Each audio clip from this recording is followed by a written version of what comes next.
Dr. Binet, c'est un collaborateur irremplaçable dans le travail que nous faisons contre l'euthanasie et pour la promotion des soins palliatifs. Alors, je lui laisse la parole.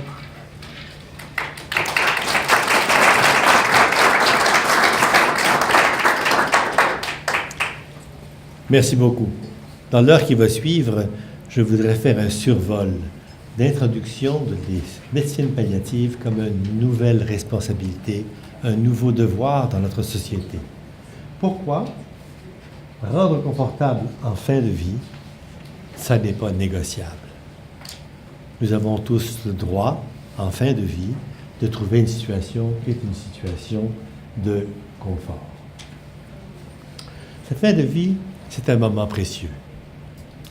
Voilà un moment où nous avons un regard différent sur une personne qui est différente. Ce n'est plus tout à fait celle que nous connaissions. Et nous non plus, nous ne sommes plus la même avec elle.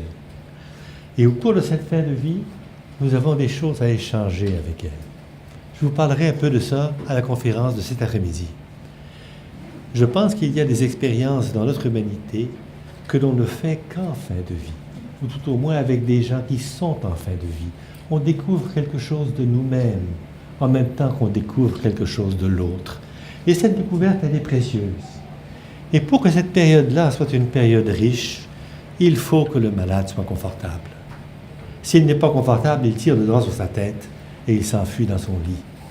Ce n'est plus lui qui est dans le lit, c'est la souffrance. Et qu'ai-je à dire à cette souffrance? Mais si je peux faire en sorte qu'il soit confortable, alors tout vient de changer. C'est un devoir des soignants de rendre les malades confortables.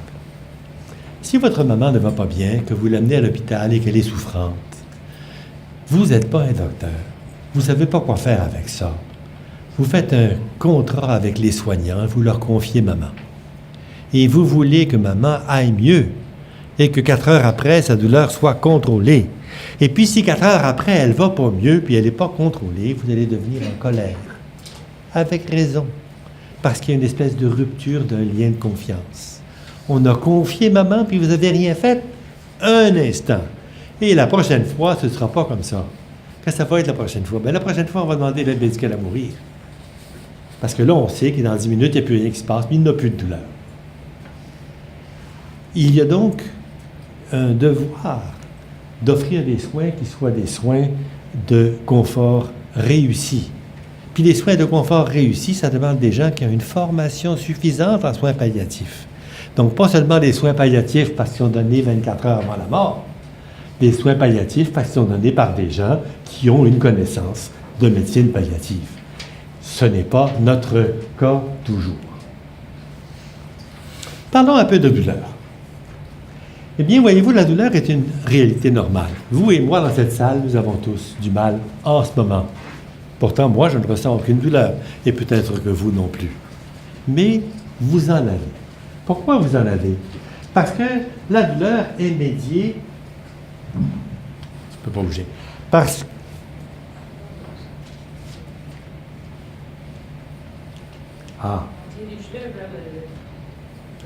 que la douleur, elle est médiée par les récepteurs qui sont sensibles à l'acidité, à la chaleur, à la pression mécanique. Et voilà que des ions vont rentrer dans les nerfs et créer une dépolarisation.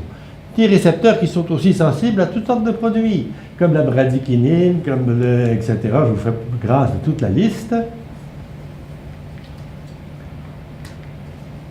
Avant, en arrière. Avant, ici.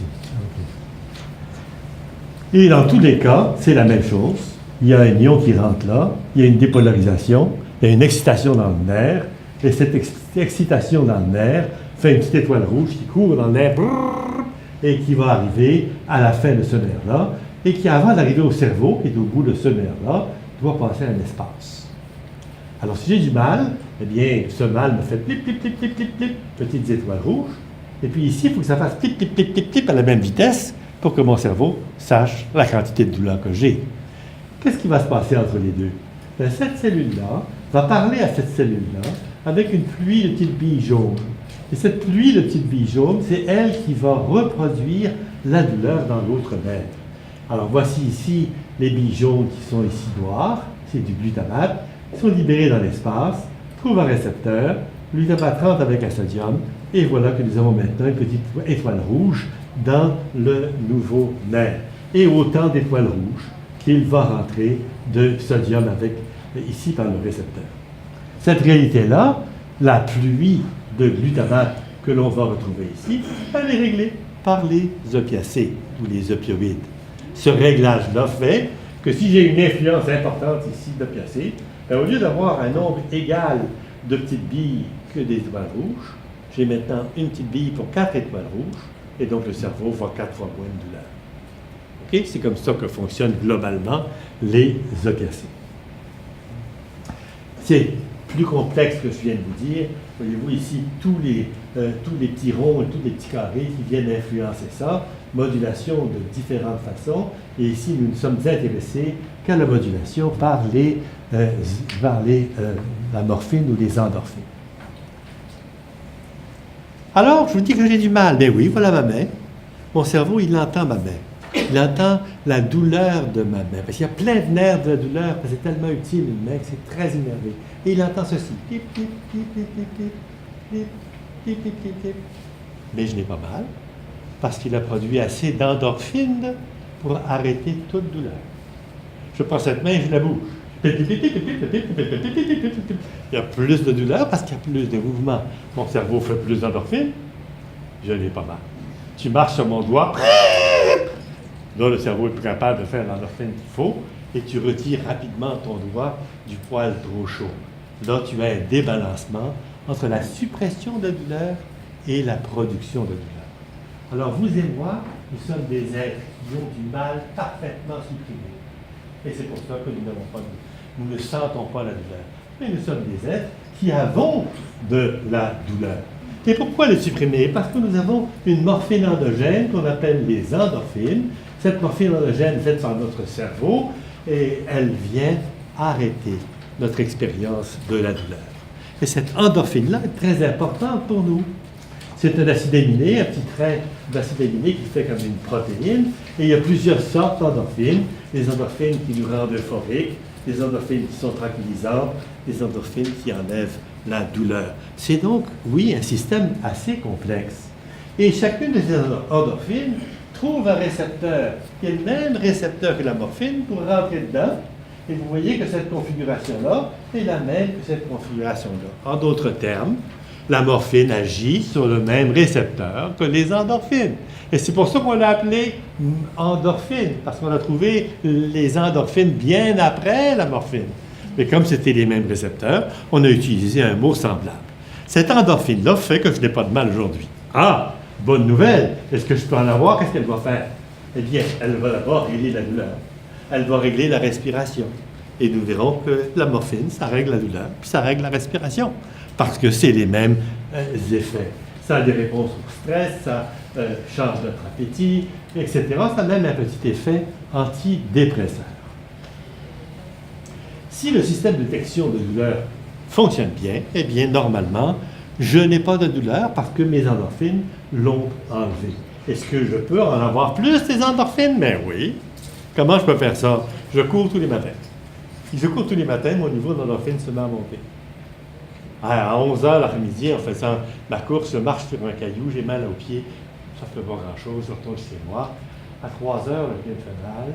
À 6h, je suis à l'hôpital faire un rayon de mon pied, puis on me dit que j'ai une fracture d'un os du pied. Pourquoi je suis allé à 6h? Parce que mes endorphines sont tellement élevées qu'elles ont supprimé la douleur longtemps. Il y a d'autres systèmes qui suppriment la douleur très peu de temps. Le soldat sort du champ de bataille tenant ses tripes dans ses mains. Il a vraiment mal en maudit, ça. Ça se fait en dessous d'un arbre et il commence à avoir mal. Là, c'est la suppression de la douleur par la noradrénaline, les hormones de stress. C'est très efficace, ça ne dure pas longtemps. Les endorphines, ça dure beaucoup plus longtemps, plusieurs heures. Et donc, si je fais de l'exercice, eh bien, je vais m'habituer à vivre avec beaucoup d'endorphines. Un beau samedi, il fait froid, puis il pleut, c'est le mois de novembre, puis j'ai pas le goût d'aller courir. Alors, je n'y vais pas. À 3h l'après-midi, je suis en manque. Je suis en manque parce que je ne maintiens pas ce niveau élevé d'endorphine. Je viens de voir que le plaisir, la douleur, Tout ça, c'est très, très mélangé. Et parce que c'est très mélangé, ça va devenir un domaine un peu compliqué. Qu'est-ce qui élève les endorphines? Faire l'amour, formidable. On bouge et puis c'est satisfaisant. Ça augmente les endorphines et on se sent bien. Les massages aussi. C'est la base du bain tourbillon pour enlever de la douleur chez des gens qui ont un problème de douleur chronique. Ça n'enlève pas toujours tout, mais ce que ça enlève, c'est ça le prix. Voilà quelqu'un qui fait de la fibromyalgie, c'est ma conjointe. Elle prend 22 pilules par jour. Il y a 6 ans, nous avons acheté un bain tourbillon. Nous allons tous les jours. Elle prend 0 pilule par jour. Quelle différence? Son niveau d'endorphine a monté parce que sa maladie, c'est de ne pas faire un taux suffisant d'endorphine. Or, en fin de vie, la production d'endorphine baisse. Pourquoi elle baisse? Bien, d'abord, elle baisse parce qu'on ne bouge plus. Quand tu es dans un lit, il a une chaise roulante, puis tu n'as plus aucun mouvement, c'est ça le stimulus d'endorphine. Maintenant, on n'a plus. Ben, si tu n'as plus d'endorphine, qu'est-ce qui arrive? Alors, on veut changer ton drap, on te bouge dans le lit, tu grimaces à douleur. Et pourtant, tu n'as rien de spécifique dans les membres. Pourquoi tu as mal? Parce que tu as bougé dans le lit, il fait plip, plip, plip, plip, plip, plip, plip, plip, plip, plip, et puis il n'y a rien pour arrêter ce plip, plip, plip-là. Et donc, tu as une douleur qui vient simplement de ça. Il y a une autre raison, et l'autre raison, c'est que tu ne manges plus. Puis si tu ne manges plus, tu n'as plus d'acide aminé pour faire les endorphines dont tu as besoin, et donc ta réserve d'endorphines devient un peu plus basse. Les malades en fin de vie, c'est très important ça pour eux. Ils ont donc une douleur à la mobilisation intense, ils gémissent quand on les place dans leur lit, on va leur donner une petite shot de morphine une demi-heure avant de les bouger, parce qu'on sait qu'ils vont avoir du mal. Et ce mal-là peut être dû à l'ensemble de la maladie ou simplement au déficit d'endorphine. Mais évidemment, il y a autre chose. Souvent, ils ont des blessures, des fractures, de la compression, de métastases, plein de choses qui augmentent la douleur. Souvent, ils ont même gardent un peu trop d'eau parce qu'ils sont contractés. La moindre goutte d'eau qu'ils avalent, elle reste là. Cette goutte d'eau-là, elle s'en va dans les cellules gonflent un peu. Puis quand elles gonflent un peu, bien, ça augmente la douleur, ça comprime plus fort, évidemment. Quand ça arrive, eh bien, ce qu'on va faire. On va rajouter de la morphine ou des exorphines, parce qu'il y a toutes sortes de morphine, pour essayer d'enlever la douleur. La douleur répond, en effet, aux opiacés. Elle répond aux opiacés si on a un mal nouveau. Elle répond aux opiacés quand on n'a pas de mal nouveau, mais qu'on n'a pas d'endorphine. Les exorphines, en effet, morphine, remplacent toutes les endorphines déficientes. Normalement, on a 3 endorphines. Maintenant, j'ai une endorphine, 2 exorphines, et ça agit sur le même récepteur, et ça va avoir le même effet. Un effet quoi? Un effet d'analgésie. Ça atténue, évidemment, la douleur, et ça ramène le confort. Et quand tu es confortable, tu vas mieux, puis ton système cognitif va mieux, ton système affectif va mieux, et voilà qu'un peu d'analgésie qui te rend confortable te prolonge de quelques heures, de quelques jours. Ne te réduit pas ton temps de vie. Évidemment, ça va également enlever la dyspnée. On utilise, pour les gens qui ont des problèmes respiratoires, la morphine pour réduire l'intensité de ces problèmes-là. Et si on donne trop de morphine, on peut avoir une dépression respiratoire. Et je voudrais vous montrer, dans la diapositive présente, que ce n'est pas tout à fait vrai, ça, pour nous. Pourquoi? Ça, c'est une personne normale. Dans cette boîte-là, ici, ça, c'est la zone normale des endorphines. La boîte grise, c'est la zone toxique. Si je suis une personne normale, ben, je suis comme ça. Vous me donnez 1 mg de morphine et je rentre facilement dans la zone toxique. Hey, ça n'en prend pas beaucoup pour m'arrêter de respirer. Mais si je suis un patient de soins palliatifs, que je n'ai plus d'endorphine, ben, avant de rentrer dans la zone toxique, je vais être obligé de rentrer tout le pot. Et donc, je vais être capable de prendre bien plus de morphine que quelqu'un de normal. Quelqu'un qui est en fin de vie est très tolérant à la morphine. Or, tu peux aussi aller dans la zone grise si tu donnes des doses effrayantes, si tu sors de la pratique normale. Mais c'est beaucoup moins dangereux de faire un excès d'opiacés quand tu n'as plus d'endorphine. Parce que ta boîte est vide. Comprenez-vous ça? Et donc, chez nos malades, ça va être extrêmement important l'utilisation des opiacés, pas seulement pour enlever la douleur, aussi pour enlever la douleur, mais pour remplir un peu cette zone-là. Et vous allez voir beaucoup de malades en fin de vie qui commencent à avoir des petites doses de morphine, qui sont très bien, dont le cerveau est très clair, et qui n'ont pas mal au mouvement. Mais plus leur fin de vie augmente, plus la morphine diminue, plus tu es obligé d'augmenter les exorphines. Et ton expérience, suivre ta maman ou ton papa, c'est de voir qu'il y a une augmentation progressive des doses de morphine. Et c'est parce qu'on veut le tuer? Non. Est-ce qu'il va être moins bien? Non. C'est parce qu'on remplace des endorphines déficientes. Les familles ont peur de la morphine, les soignants ont peur de la morphine. Il y a beaucoup de désinformation et ils ne comprennent pas très bien que la pharmacologie, c'est un sujet sain qui a plein d'endorphines. Elle est beaucoup plus dangereuse que la pharmacologie. C'est un sujet qui n'a pas d'endorphines. Et pour les familles, le fait qu'on augmente la morphine en fin de vie, et puis qu'assez souvent, on a donné une dernière piqûre 10 minutes avant que le patient meure, on fait un lien de cause à effet. En fait, il n'y a pas de cause à effet. Il y a eu plus de douleur avant de mourir, on a enlevé l'excès de douleur, le patient est devenu plus confortable, puis il est mort. Mais ce n'est pas de la morphine qu'il est mort.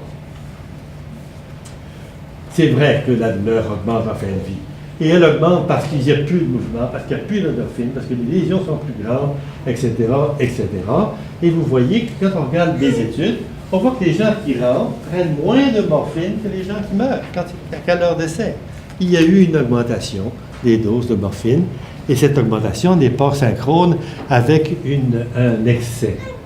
Le besoin en opiacés croît donc en fin de vie.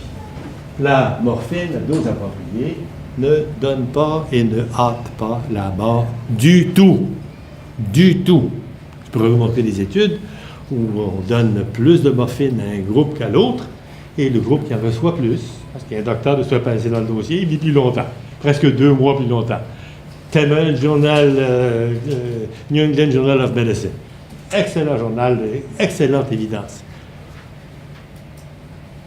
Mais encore faut-il prescrire adéquatement ces exorphines-là, remplacer adéquatement. Comment est-ce qu'on va faire ça? Bien, il faut comprendre que quand on donne trop d'opiacés, qu'on rentre dans la zone grise, bien, on commence à avoir un cerveau qui est un peu euphorique. On se sent un peu bien, on est un peu comme quelqu'un qui a pris un coup un peu. On est un peu léger, et puis on est tranquillement bradypsychique. Et nous allons toujours faire un test du cerveau avant de donner une dose de morphine ou d'augmenter la dose. Dites-moi, madame, combien fait 100 moins 7? Oui. 93. Et combien fait 93 moins 7? Vous venez de voir que 93 moins 7 est beaucoup plus difficile que 100 moins 7. Parce que 7, c'est fait avec un 3 puis un 4. Alors, tu enlèves le 3, tu arrives à 90, puis tu enlèves le 4, tu arrives à 86. La réponse est 86. Si un malade qui est comptable n'est pas capable de te dire combien ça fait 93 moins 7, ben, tu sais que sa morphine est après de bradypsychiser. Madame, vous n'êtes pas bonne en chiffres, c'est très bien. Dites-moi les mois de l'année, janvier, février, mars, avril, mai, juin, juillet, c'est très bien, vous les savez, dites-les-moi à l'envers. Ah ben voyons, docteur, décembre, novembre, c'est octobre, septembre, octobre, septembre, il n'y a plus de R après septembre. Et là, je ne trouve pas le mois d'août. Et si tu ne trouves pas le mois d'août, c'est parce que tu commences à avoir un début de bradypsychie. Le premier symptôme d'excès, c'est la bradypsychie. Puis si le malade est bradypsychique, tu n'augmentes pas la dose. Et s'il a mal alors qu'il est bradypsychique, c'est parce qu'il ne répond pas bien à la morphine. Il y a autre chose à faire que d'augmenter la dose de cette même morphine-là. Comprenez-vous ça? Si je suis pas malade, puis je prends de la morphine pour des raisons récréatives, c'est coup, je vais devenir un peu mieux, j'ai l'impression d'y avoir plein d'endorphines, je vais me sentir un petit peu high, puis en me sentant un petit peu high, le cerveau va commencer à se défendre, parce qu'il sait que si je continue, il va arrêter de respirer, puis je vais mourir. Qu'est-ce qu'il va faire pour se défendre? La morphine enlève la douleur? Le cerveau va faire de la douleur. Il va créer assez de douleur pour que tu continues à respirer normalement. Et tout va très bien jusqu'au jour où ton pusher est malade. Quand ton pusher est malade, là, tu as plein de douleur. Puis je fais un syndrome de retrait. Puis t'es pas bien du tout. Le cerveau a créé la douleur qu'il fallait pour t'équilibrer. Et là, on vient de voir que si on prend trop de morphine, on rentre dans un cycle où on peut créer de la douleur. Et il y a des symptômes hyperalgésiques dus à des excès de morphine. Alors voilà quelqu'un qui est normal, mais il a mal, à 8 sur 10. Je lui donne 50% de la dose requise de morphine, mais il doit prendre des entredoses de plus. Et maintenant, je mets les entredoses dans la dose, et maintenant, il prend une seule entredose. Et si 80% de la douleur est disparue, donc il avait mal là, j'ai monté la morphine jusqu'à ce que j'arrive là. Quand j'arrive là, 99% de la douleur est disparue. Et je ne veux pas aller plus loin. Parce qu'une fois qu'il y ait 100% disparu, ben, je peux être 100% disparu avec une fois, 2 fois, 3 fois, 10 fois, 100 fois la morphine. Donc ce que je veux, c'est rester quelque part entre 99 et 80 fois. Je veux lui donner une entredose par jour.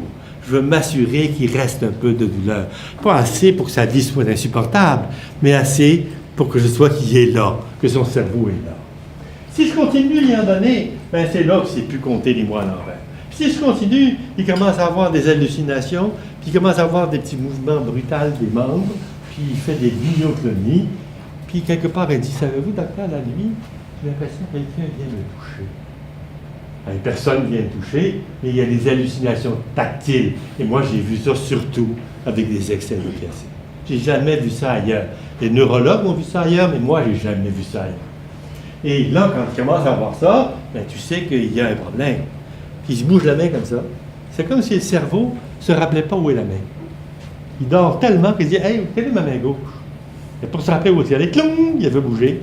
Puis là, il se rappelle « Ah, elle est là. » Le cerveau commence à être déficient. Si je continue la morphine, je m'endors, puis là, je m'endors en ronflant, puis là, je ronfle, puis je respire de plus en plus lentement. Vite, il va falloir me donner un médicament pour renverser l'opiacé. Donc, c'est utile d'avoir un médicament que l'on peut évidemment renverser. Ici, je voudrais vous montrer, et c'est important pour les familles, que si vous êtes en coma, on peut savoir si vous avez de la douleur. La personne en coma a un visage crispé. Tu lui donnes un peu de morphine, youp, le visage redevient lisse. La personne en coma, souvent, a des larmes. La personne en coma, elle gêne quand elle respire. Tu lui donnes un peu de morphine et elle respire normalement.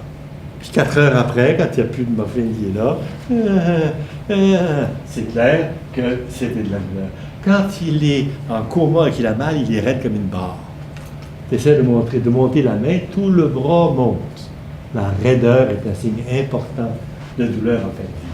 Souvent, la respiration est trop rapide pour quelqu'un qui est dans un lit, et souvent, le pouls est trop rapide pour quelqu'un qui est dans un lit, parce qu'il y a des hormones de stress qui vont avec la douleur. Tout ça n'est pas très spécifique. Quand tu donnes la bonne dose de médicaments et que tu vois que tout rentre dans l'ordre, ben, tu sais que le problème est réglé. Hey Louise, toi qui t'assois avec ton papa en coma depuis 3 jours, viens avec moi, on va aller l'examiner. Et on examine le papa. Regarde, il y a des plis dans le front. Regarde sa main et son bras est raide. Qu'est-ce que tu en penses? Oui, c'est vrai. Moi, je trouve qu'il n'est pas tout à fait soulagé. On va lui donner une petite piqûre de plus, Louise, puis on va l'examiner ensemble dans une demi-heure. Il reçoit une petite piqûre de plus, une demi-heure plus tard. Je l'examine.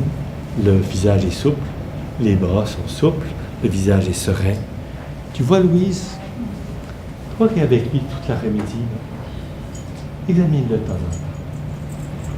Quand tu vas le retrouver avec le visage qui grimace, viens nous voir, puis on va lui donner un petit peu de dose de plus. Louise est devenue membre de l'équipe de soins. Elle a une raison pour être avec un papa qui ne lui parle pas. Il ne présente qu'un corps qui respire lentement dans un lit. Et quand il va être parti, elle va dire qu'elle a fait tout ce qu'elle a pu pour lui.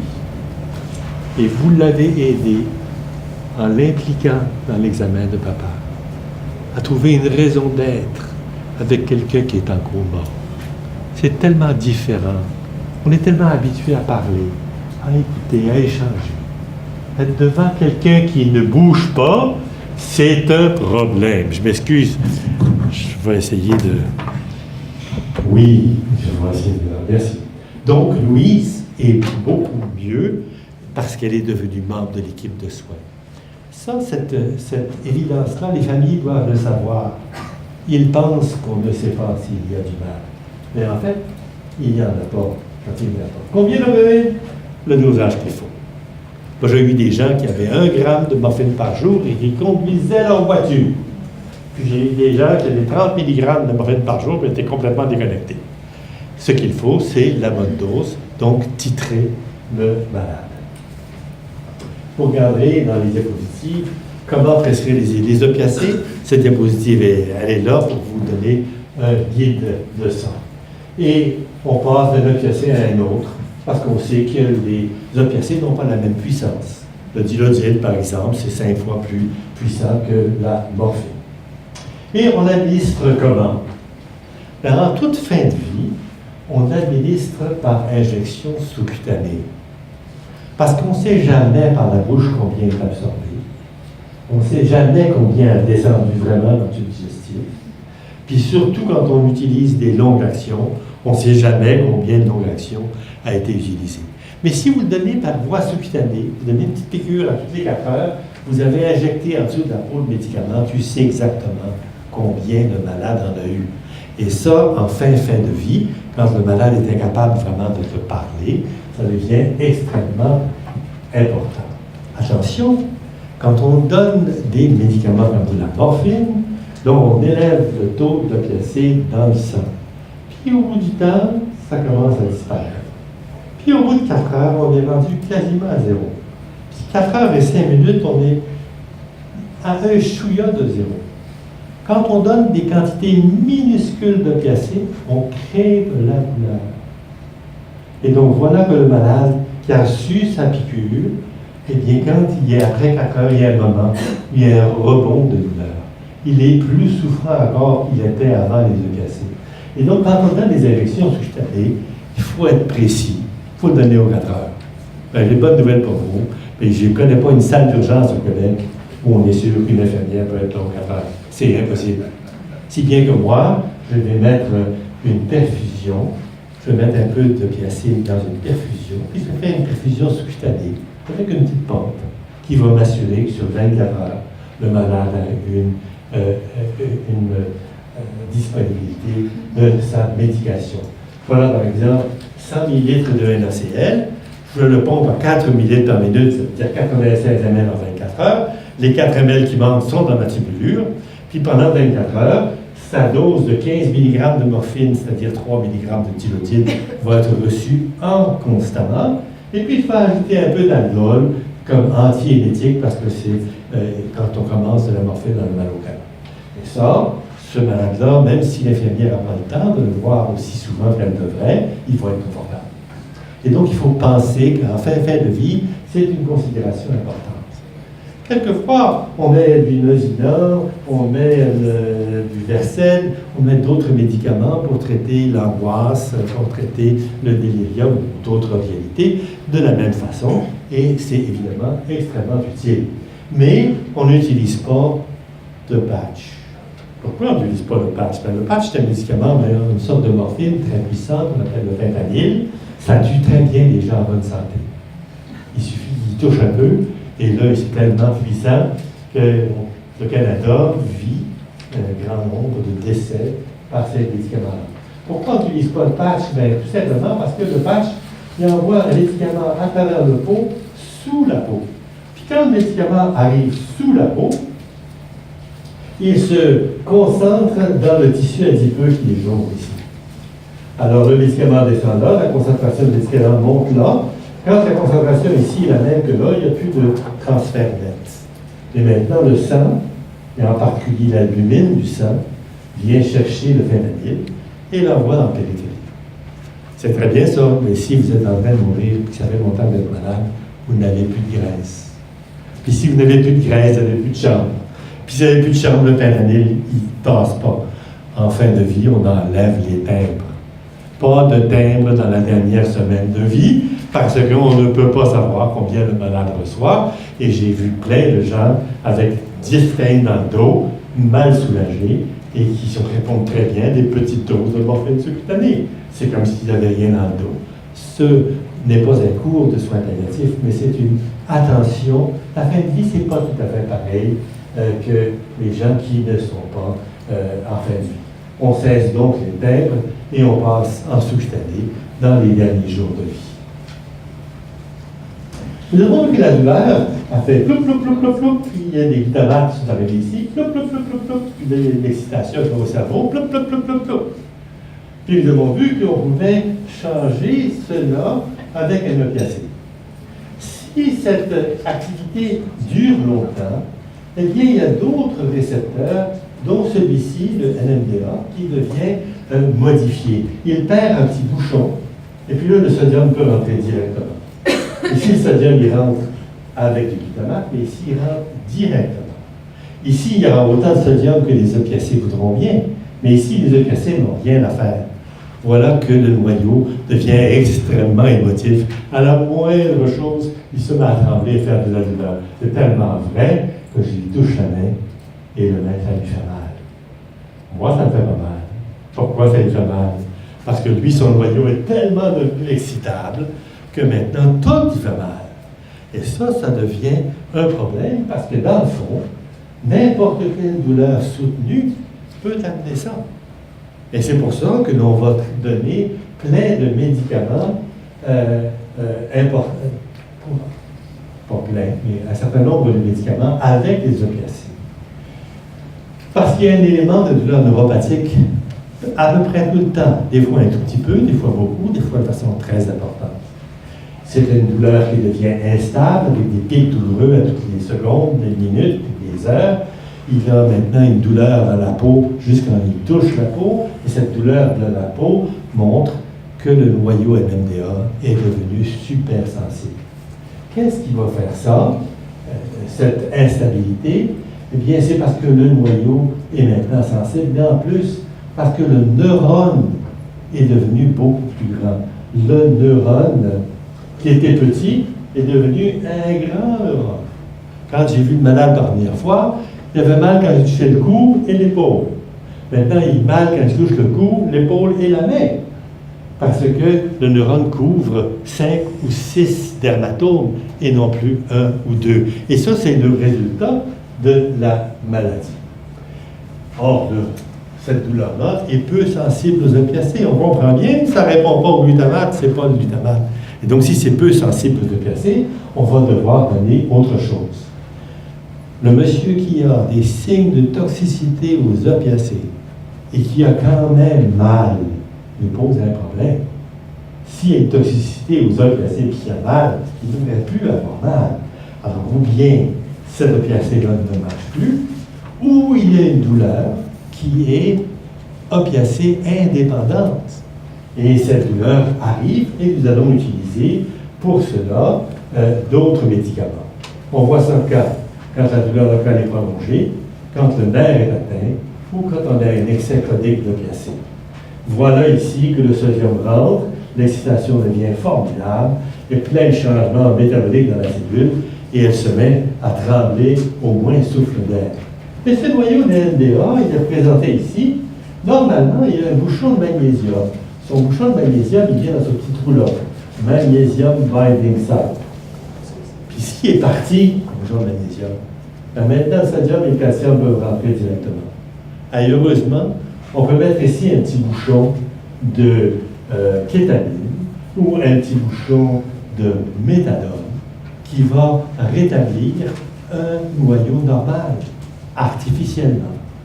Et donc, une petite quantité de kétamine, une petite quantité de méthadone vont être excellentes pour enlever cette douleur neuropathique. Ce qui est un problème, c'est que pour presser de la méthadone, il faut un vernis spécial. C'est pas très compliqué. Et surtout quand on est en co-analgésie, c'est pas très compliqué. Et il faut demander le refus d'alcool. Qu'est-ce qu'elle fait, la méthadone? La méthadone est formée de deux molécules. Une molécule lévogir et une molécule dextrogir. 50% est dans une sorte, 50% est dans l'autre. La partie L, elle représente 5 fois plus de puissance que la morphine sur les récepteurs mu. La partie D n'a aucun effet sur les récepteurs de morphine, mais sur les récepteurs NMDA. Et c'est pour ça qu'une petite quantité une petite coanalgésie à la méthadone va être formidable pour arrêter cette douleur neuropathique. On peut aussi donner de la kétamine. Dans mon temps, déjà je suis retraité, dans mon temps c'est difficile. Maintenant, on peut l'utiliser en spray nasal et on a de nouvelles façons de l'utiliser. C'est aussi efficace, évidemment, que la méthadone. Peut-être un peu plus compliqué à la maison. L'autre intérêt de la méthadone, c'est qu'on peut le mettre dans un sirop, 50 mg dans un millilitre, et là, on peut prendre 100 microlitres, mettre ça en dessous de la langue, et le malade reçoit sa médication, même s'il est en coma, même s'il est de la maison, même s'il n'y a pas d'infirmière. Et ça, je trouve que c'est une chose formidable. D'autant plus que la méthadone, ça dure longtemps. Et si tu as quelqu'un qui a été longtemps sur la méthadone, ben, tu peux lui donner seulement une fois par jour, et pas 3 fois par jour. Ce qui est également très commode à la maison. Donc, je crois que c'est un médicament à laquelle il faut s'intéresser, et c'est un médicament qui sera utile dans toutes les situations où il y a beaucoup de douleurs neuropathiques. Une situation où il y a beaucoup de douleurs neuropathiques, c'est les gens qui ont des cancers de la bouche ou les cancers du rectum. Pourquoi? Parce qu'il fut un temps dans l'évolution, la vie c'était un ver de terre. Il y avait un rectum d'un côté et une bouche de l'autre. Quand le ver de terre allait vers la gauche, la bouche était en avant, et le rectum en arrière. Puis quand il allait dans l'autre sens, le rectum est en arrière et la bouche est en avant. En d'autres termes, l'innervation est pareille autour de la bouche et du rectum. Et il y a tellement de nerfs que dès que tu as un cancer, là, tes nerfs sont poignés là-dedans. Et je n'ai pas vu, je ne me rappelle pas de malade avec un cancer du rectum de la bouche qui n'ait pas eu besoin d'un traitement anti-neuropathique et qui a été soit de la kétamine, soit de la méthadone. Dans mon cas, plus souvent, c'est de la méthadone. Et enfin, il faut savoir que les gens qui reçoivent pour rien des opiacés vont développer de la douleur. Fait que je vous ai dit tout à l'heure qu'il y avait un moment où on était très sensible à la douleur. Voilà 4 récepteurs qui sont des récepteurs à la morphine. Là, je prends de la morphine pour des raisons récréatives. Mon cerveau va créer de la douleur, mais il va aussi rendre moins performantes les récepteurs. Parce qu'il prend les récepteurs et il les internalise. Tout. Puis il en internalise un deuxième. Tout. Là, il reste un seul récepteur qui regarde l'arrivée d'opiacés. Ça va y prendre 3-4 fois plus d'opiacés pour avoir la même réponse. Puis si elle est inappropriée, il l'internalise. Qu'est-ce qui reste? Il reste le petit récepteur qui crée de la douleur. Et donc, quelqu'un qui a pris trop d'opiacés, alors que la douleur était contrôlée, va se internaliser ses récepteurs, sauf le récepteur qui répond en faisant de la douleur. Et voilà que le malade se met à avoir mal. Hey, docteur, quand vous me donnez ma piqûre d'entre-dose, ma douleur augmente de 200%. C'est supposé l'enlever, la douleur. Pourquoi? Parce qu'il y a un récepteur qui donne de la douleur. Qu'est-ce qu'on va faire? On va enlever complètement cet opiacé-là. Complètement. On va changer par un nouveau. Et en le changeant par un nouveau, on va régler le problème. La coanalgésie est donc très utile. Je vous encourage. Je vous présente un cas. On a commencé tard, là, en tout cas. Je l'achète dans 2 minutes. Voilà un homme de 68 ans qui est travailleur social à l'hôpital, qui a consommé toutes sortes de drogues toute sa vie. C'est un ancien consommateur.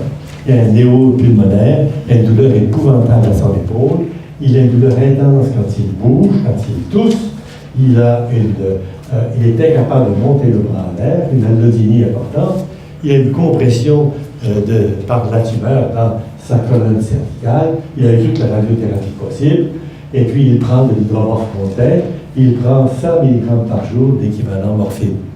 Et avec ça, il est extrêmement souffrant. Nous allons introduire, évidemment, nous avons introduit déjà du Lyrica, l'acétaminophène, etc., mais ça n'a pas réglé le problème. Alors, on va commencer un peu de méthadone. J'aurais commencé 1 mg, ici j'en donnerai 3, parce que le malade était déjà OK à toutes sortes de pilules, il ne répondait pas bien déjà, parce que c'était un consommateur. Après 3 jours, le malade n'a plus mal au bras, il mobilise ses bras, il est capable de tousser, il ne consomme plus d'entre-dose, je vais pouvoir lui donner son congé. Je l'ai donné dans un CHSLD où M. Robert a déjà travaillé. Et j'ai été obligé d'aller là, dans le CHSLD, pour prescrire la méthadone à ce monsieur-là, qui est mort confortable après quelques jours. La coanalgésie à la méthanol est donc importante. Si vous avez à suivre des gens en soins palliatifs, il faut avoir dans votre manche des résultats de cette nature. Si vous voulez aller plus loin, regardez ce texte que vous allez trouver sur le site de Paliscience de la maison Victor Lanois. Et là, vous allez trouver dans l'onglet de la Société des médecins de soins palliatifs une quinzaine de pages qui vont vous expliquer l'utilisation de la coanalgésie à la méthanol. Il nous faut des soignants bien formés à la fin de la vie. Ça nous prend des médecins qui savent autre chose que la maladie, mais qui savent le malade. Puis on n'a pas beaucoup de ça. Puis ça nous prend des médecins environ, parce qu'un cas sur 5 a besoin d'un médecin qui est vraiment un médecin de soins palliatifs. Un médecin qui en fait assez pour être un consultant pour les autres. Si on ne l'a pas, on a des médecins qui sont mal à l'aise parce qu'un cas sur 5, c'est trop compliqué pour eux. On ne devrait jamais mettre des poids sur les épaules que les autres ne peuvent pas porter. Alors l'infirmière, il faut être là pour l'aider. Puis le médecin qui ne sait pas quoi faire, il faut être là pour l'aider. Pour ça, il faut être capable d'avoir des médecins capables de faire ça. En ce moment, c'est un problème chez nous.